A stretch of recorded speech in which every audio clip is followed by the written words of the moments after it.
Levels didn't make sense. It didn't make sense to describe a child using a very summary label, because you need to know what they think about tectonic plates. You need to know what they think about the chemical composition of water.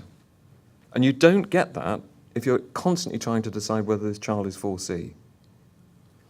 And the problem was that there were 3 different models of getting that label, and it's a label, level 4, out of what a child was doing.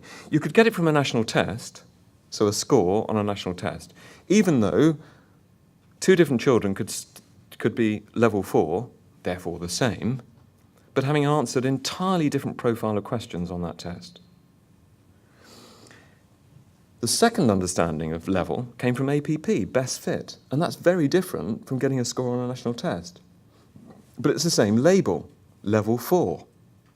And in assessment, that's bad, because people infer different things from the same label for the wrong reasons.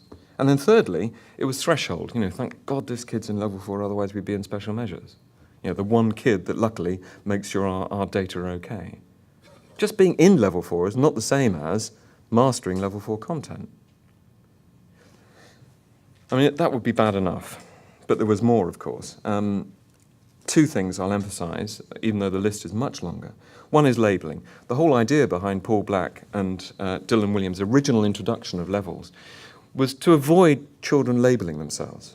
Grade D, grade D, grade D, all the way through education, or 40%, 40%, 40%. Each child making progress, they'd say, yes, this year I have gone from level 3 to level 4. Brilliant. But kids were doing it too. All my friends are this level and I'm this level.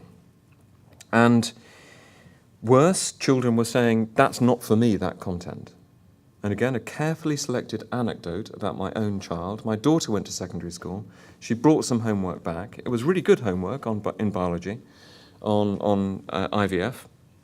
There were 5 questions, and I sat down with her, and she said, oh, yeah, it's just the first 2, Dad. Well, no, hang on, Erin, because the last 3 questions are really interesting. No. They're level 6 questions. They're not for me. Okay, because I'm working towards level 5. That's what she said. Okay. Now, she could answer the questions. It was a devil's own work to get her to even confront them. And so you can see how adverse this labelling is.